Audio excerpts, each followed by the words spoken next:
The following program is the work of the broadcast students at the British Columbia Institute of Technology. BCIT Magazine features news stories from around the Lower Mainland which were produced over the last week. Responsibility for the content of the show rests completely with the students and their instructors.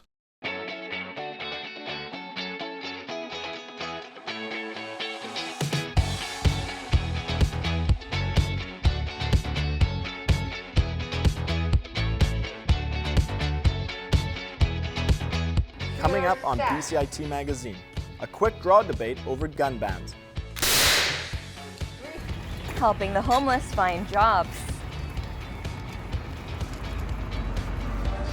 And COVID sparks a new career.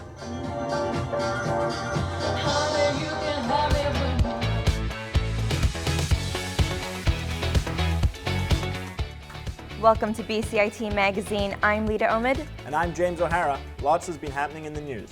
Let's take a look. The debate over guns in our communities hit a new mark this week. The federal government has announced restrictions on handguns to help reduce violence. But it's up to individual mayors to pull the trigger. Our reporter Santiago Silva tells us more on how a ban could affect a local sport. At Langley's Thunderbird Fast Draw Club, members say it's all about speed, accuracy, and fun. It's very safe, very family-oriented. It's an awesome sport. Robinson is a world champion at one of the glove's fastest sports. The goal is to draw and fire a pistol on signal as fast as possible while hitting a target.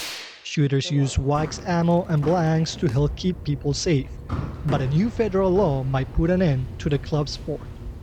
As part of today's new legislation, we will also support municipalities to ban handguns through bylaws restricting their possession, storage, and transportation.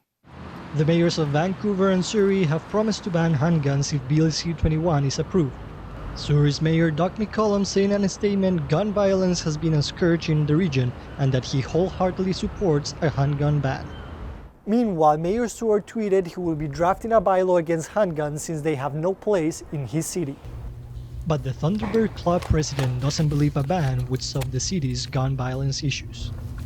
Well, I really don't think it's going to help. It's not going to keep the unregistered firearms out of the criminals' hands.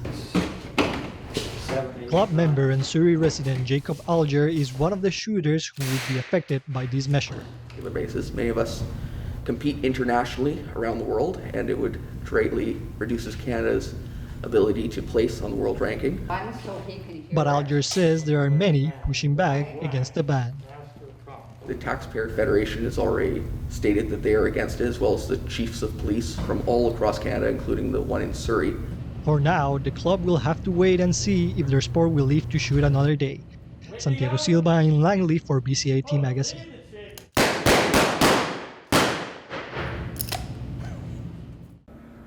We now go to reporter Santiago Silva for more.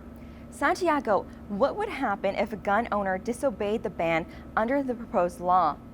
Well, Leda, if gun owners were to disobey this potential ban, they will be faced with federal sanctions, including a maximum of 2 years in prison and the suspension or termination of their firearms license. Back to you, Leda. Thanks, Santiago. Vancouver City Council is offering a grant of over $500,000 to Coast Mental Health Foundation's Street Clean Team. My co-anchor Leda Omid tells us how this grant will improve lives and clean up the streets. Cleaning out and putting clean bags and garbage cans around downtown Vancouver may not look like a popular occupation, but for 33-year-old Matt Bell, this job has changed his life. Ever since I started, it gave me purpose and it gave me something to wake up for, and it helped me save some money. Also, keeps me on track and keeps me out of trouble. The Street Clean Team was established to provide opportunities for employment for people who have been struggling to make ends meet. A new $663,000 grant from the City of Vancouver will keep the jobs coming. This grant is going to allow us to continue to provide opportunities for people with mental health challenges and massive barriers to employment. We have seen firsthand through people like Matt the fantastic effects that having employment and secured employment can have on your mental health and also your sense of purpose. Vancouver City Council's support means the street clean team can hire back some employees who were laid off because of the pandemic. Unfortunately, we had to close down last year for a number of months due to COVID. It meant a reduction in our numbers from 70 people down to 35. Russell says the new money will mean the team could grow back to 45 or 50 jobs, which is good news for people like Matt. I enjoy that the staff is really understanding, so they work with you, not like against you. But I enjoy coming out and getting the fresh air in the morning and waking up early and having something to do. Leda, Omid in Vancouver for BCIT Magazine. BC is preparing to vaccinate people over 80 to protect them from COVID-19. Dr. Bonnie Henry says the age-based immunization plan will stay in place, despite some calls to prioritize essential workers. We've been hearing a lot recently about misinformation or fake news, but this week the focus is on books that you're not allowed to read. Stopping the practice of banning books is the target of Freedom to Read Week. Our reporter Cam Lewis tells us why it's important. Flipping through a book can be a way for people to escape reality, but for some, the message is perceived in a different light. This week, libraries and readers across Canada recognize Freedom to Read Week. The goal? To shine a light on the challenge of censored and banned books in Canada. Freedom to read is tied into intellectual freedom, which is every individual has the right to seek and find and receive the information from all points of view. As COVID-19 is still a threat, the library began a new initiative for the week to keep customers engaged while staying safe at home. So we've actually found a way to bring Freedom to Read Week right to your home computer screen. So we have a new interactive collection of books on our website, like right on our front homepage. Hundreds of popular and lesser-known books have been challenged for censorship throughout the country over the past 40 years since the event started. The Richmond Public Library itself has reviewed and resolved over 100 customer challenges. One of those books, When the Silliest Cat Was Small, was challenged back in 2008. The individual challenged it because they felt that it was promoting inappropriate behavior and had complex language and dark humor that was not appropriate for young children to be reading about. Richmond Mayor Malcolm Brody proclaimed the 21st to 27th of February Freedom to Read Week and why it's important to the community. So he and City Council stand behind it. So they advocate on behalf of the community's freedom to choose what they want to read. The library will continue to spread the awareness each year, coming up with new and different initiatives to keep the public informed on the growing subject. I'm Cam Lewis in Richmond for BCIT Magazine. February 24th was Pink Shirt Day, marking Anti-Bullying Week. The initiative to wear a pink shirt raises awareness. Around the world, almost 200 countries mark the day. The pandemic has altered many lives, and for some has forced them into a new lifestyle. One local Vancouver woman has used her new free time to her advantage. Rachel Adams has more. 28-year-old local Vancouver woman Ida Ismaili never thought she'd be doing live virtual DJ sets. But after she was laid off because of the pandemic last year, she found the time to follow creative interests. I'm about to go on live on Twitch and play some music for an hour. Kind of do a bit more inner searching, try to figure out, okay, well, what do I want to do now? I'm not working at this job anymore. I have this free time. I have this opportunity to really change what direction I'm going in. Ismaili turns her love of old school funk, R&B, and Motown records, as well as music from her Iranian roots, into her own creations. Tina Turner, the Queen.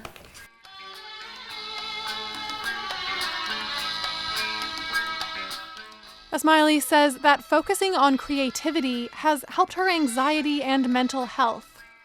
Ismaili is not alone in adjusting her priorities over the last year. And a lot of people, I think, it's become really salient what matters most to them, and shifted, work often on the back burner of things, or money on the back burner of things, and really prioritized, family health, or family interactions, or in-person like meetings, like the importance of physical touch. Ismaili says that despite the hardships that COVID has brought, she never would have had so much time to find out what really makes her happy through her old office job. I kind of felt like I'm a bird that's on a branch and somebody came and cut the branch and is like, go do something else, go fly. You are the boss. Rachel Adams in Vancouver for BCIT Magazine. Coming up after the break, a call for truth and reconciliation in schools. And what World Spay Day means for your pets.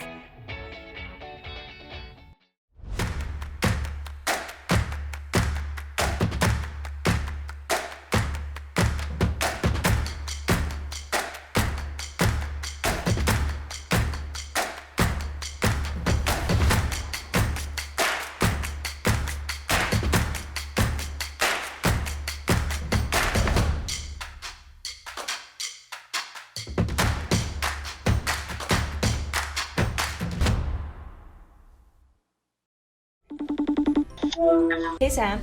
Hey Kat. Oh, hey everyone. This is your community calendar for February 25th.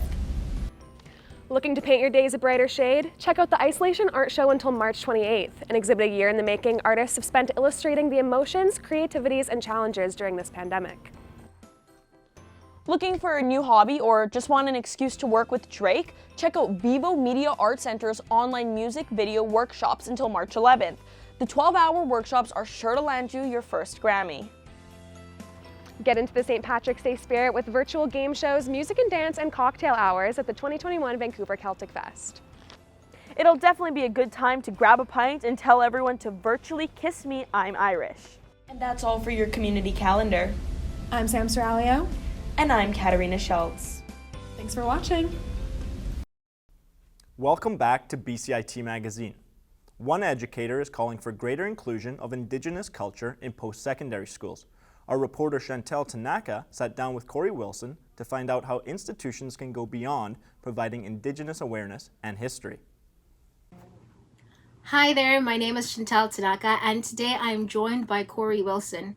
She's BCIT's Executive Director of Indigenous Initiatives and Partnerships, who recently published an article talking about the need for post-secondary schools to include Indigenization within their institutions beyond just Indigenous history awareness. Hi Corey, thank you so much for joining me today. Hello. To start us off, what would you say is effectively being done at BCIT to move towards reconciliation? There's all kinds of initiatives that you saw in the article, obviously, the mention of what's happening in the nursing department. That's only one example of what's happening in the School of Health. We're doing other initiatives with other departments, so those would range from guest lecturing in their class, helping them source materials, helping them indigenize their curriculum and or program. We're looking at creating different programs, again, partnering across the Institute. We've increased our number of cultural activities. We have an Indigenous book club, which is going well. How would you want everyday BCIT students to incorporate indigeneity in their student lives? So learn what you can, stand up for Indigenous people. And then I would say, depending on, whatever area, if you're going to work in the province of British Columbia, you really need to understand the Indigenous landscape in this province. And, you want to be successful, whatever area it is, understanding that will help you be more successful and more inclusive. For me, the greatest takeaway from your article was the part where you wrote and said nothing about us without us, and I was just wondering why you felt that was an important part to add to the article. If I could get people to remember one thing, just remember that, whether that's at BCIT, whether that's at other organizations, whether that's in the government or whatever it is, you can't make decisions about Aboriginal people or Indigenous people, First Nations, Inuit, Métis people without asking us. I mean, that is the history of colonization, the legacy of oppression that Indigenous people have experienced, and of course other groups of people around the world. Corey, it was lovely speaking with you. Have a good day. You're welcome. Take care. Bye. The federal government has decided to phase out fish farms in the Discovery Islands. The decision will result in the loss of nearly 700 jobs in the salmon industry. This week marks World Spay Day. It's the best time to have the talk with your pets. Reporter Maria Diamond explains why this can save lives. These pooches may not have birth control on their minds, but if you're a pet owner, you should, because February 23rd is World Spay Day. Pet spaying is debatable among pet owners for various reasons. While some choose to avoid the surgery for fears of cancer risks and joint issues in their pets, Braden May's dogs have been spayed for reasons of his own. We chose to neuter our dogs because we weren't planning on breeding them, and we didn't want any situations with puppies or anything there, so we just chose to neuter them because that was the best option. Pet spaying does play a role in reducing overpopulations in pets and the numbers of pets being dumped and euthanized at animal shelters. The number of animals that are coming into our shelters was at around like 70 or 80,000 a year about 20 years ago, and now we're sitting right at around 20,000 animals entering our shelters every year. Studies found that pet adoptions have increased across the world during the pandemic, but COVID-19 also slowed down the number of animals veterinarians could spay and neuter. So there was a bit of a lull in animals being able to be altered, and that has resulted in, especially with rabbits and cats, that has resulted in accidental litters or like unwanted litters being produced and coming into rescues in higher numbers. Gordon asks people to be patient with veterinarians as they take their pets in for checkups. Maria Diamond in Coquitlam for BCIT Magazine. As spring approaches, the weather isn't the only thing warming up. Reporter Clayton Whitelaw looks at how wild animals are cozying up to neighbors. This neighborhood may seem safe, but look just down the nearby hill, and there's a vast forested area where coyotes, cougars, and bobcats prowl. As their prey moves south, cougars, coyotes, and other wild animals migrate with them and into our neighborhoods, making sights like this video shared on a neighborhood Facebook page not uncommon. A bobcat meandering through a backyard. Shannon Foster, who shared the video on Facebook, says she's seen this cat, nicknamed Bob, in her yard a few times, but she wasn't scared. It was actually just more exciting to actually see one that up close, as close as it was. We've seen them a couple of times, but usually on the other side of the fence. Everyone's encounters with wild animals may not be the same, however.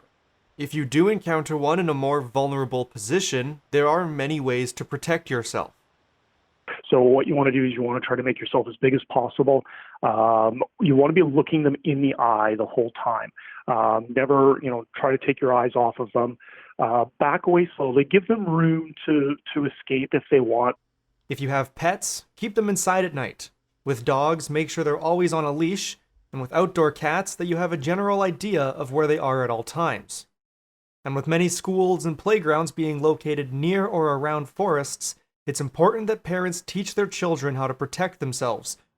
Don't be scared, make yourself big and loud, and never walk alone. And don't play dead. Clayton Whitelaw in Maple Ridge for BCIT Magazine. World-famous golfer Tiger Woods is recovering in hospital after surviving a near-fatal vehicle accident on Tuesday. Woods suffered a serious injury to his right leg and underwent several hours of surgery. He is now awake and is receiving well wishes from around the world. BCIT's TV production program hosted Evolution Live Lounge this past week, and my co-anchor James O'Hara was there to chat with the band. You said you loved me. For this year's second installment of Evolution Live Lounge, the BCIT Broadcast Centre welcomed local rock band Sincerely Craig to perform their unreleased single, Dark Times.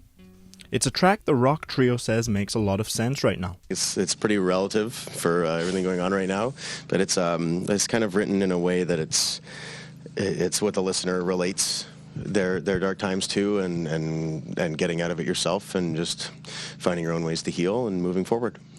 Sasha Mislitsky posted a Craigslist ad looking for someone to join her at open mic sessions. David Carrier responded. Both are singer-songwriters and have collaborated on projects since the formation of Sincerely Craig in 2015. Now it's up to me. It's all up to me. Sometimes Dave will write a riff in his head and I'll write lyrics, or he'll write a whole song, or I'll write something in my head and he'll have to figure it out on the guitar. So it's always changing, which keeps it exciting. Until recently, Mislitsky and Carrier have performed as a nationwide traveling duo since 2015. The pandemic forced them to hole up in Vancouver and work on their desire for a bigger sound.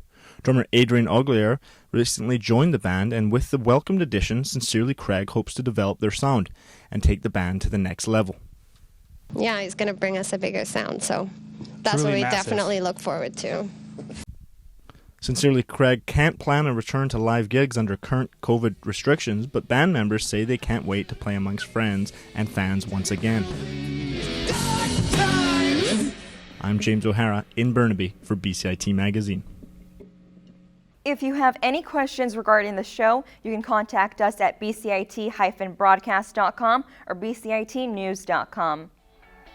Thanks for watching BCIT Magazine. I'm Leda Omid. And I'm James O'Hara. Have a nice weekend.